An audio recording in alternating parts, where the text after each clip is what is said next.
Hey everyone, so I am going to be talking about Titans Season 3, Episode 2. So, again with these reviews, essentially I run through the entirety of the episode, so there will be spoilers. So if you have not watched it yet, please make sure that you watch Titans. You could find it on HBO Max. Now, some of the things that I wanted to comment on is a lot of the parallels throughout many of the characters to other forms of media and things that are going on. Don't get me wrong, I like Titans. I enjoy a lot of the superhero content, regardless if it's Marvel, DC, or other forms of it. But in this, we have Hawk, who is now doing kind of a civilian job of doing security, which was very interesting to see him in that role just because it's very parallel to, I don't remember if it was Roy or his clone in Young Justice, how he became kind of the package delivery guy. I just thought that was an interesting parallel. Red Hood is already here. It doesn't make sense to me. Did any time pass? Did I miss it in the last episode? Did they state oh, so-and-so, how many months, whatever, years? No, it doesn't seem so. There are also these Red Hood acolytes, or people that I'm calling them Red Hood acolytes, but they're essentially people who are forced to do whatever scheme that we are led to believe it's connected to Red Hood, but we really don't know yet. What's going on with Starfire? Are her and her sister connected? I'm assuming maybe her sister's the one who was captured. I believe in Season 2 they showed her sister, but her sister almost seemed like she had taken over somebody else's body somehow. I don't really know that much about that, but hopefully we get some answers soon on that one. One of the things that's starting to annoy me across many different platforms is this whole hyper fan, being a fan thing. You see it all the time. You have Tom Holland's Spider-Man, Miss Marvel in that Avengers game that came out. In this, it's very much falling on that Beast Boy / Connor Kent, but I have something different to say about Connor Kent. But his whole can we see the bat suit? Does Superman have books? It's too much. It's really, really too much. And even more recently, in terms of fans, we have that Eternal in the Eternals movie that's coming out, where they're and this was in the trailer, so they're who's leading the Avengers now that Iron Man and Captain Rogers are gone?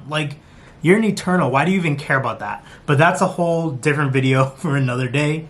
Moving things on, it takes me back a little bit to see this version of Connor Kent talking and interacting. It's very much like him discovering the world for the first time, which I get it because he's a clone, so essentially he's really young.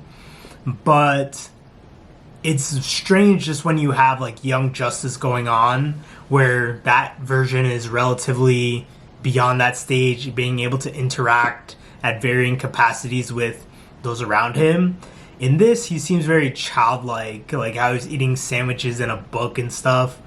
But let's not forget, he's a Kryptonian and also shares DNA with Lex Luthor, who's someone who's really intelligent. So I want to see him gaining more intelligence with things. Yeah, he can maybe be discovering the world, but it seems very basic to me.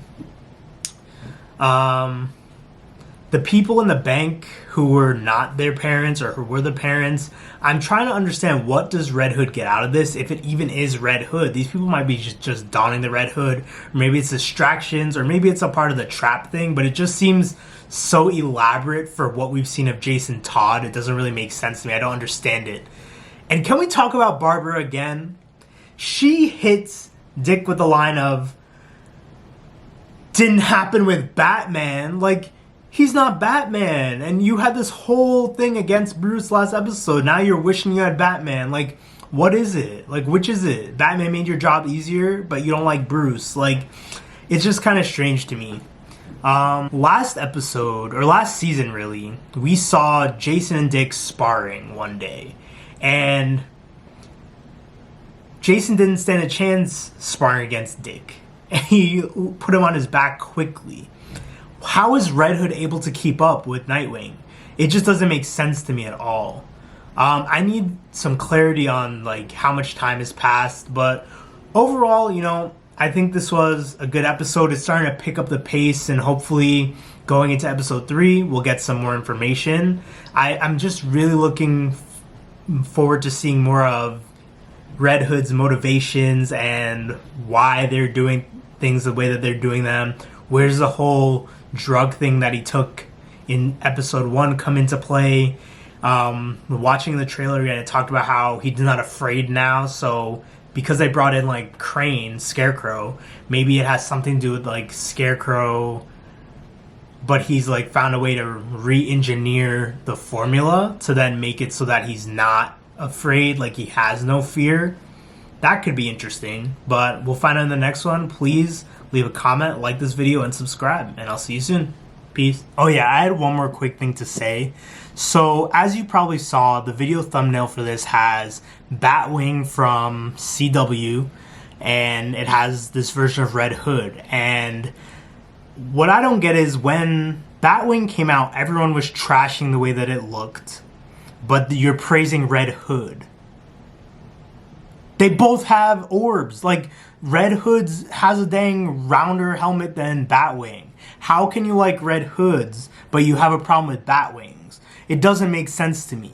And that's the only thing I'll say about that. Like, they both are great renditions of costumes that we saw, in the comics, in animation, brought into real physical life.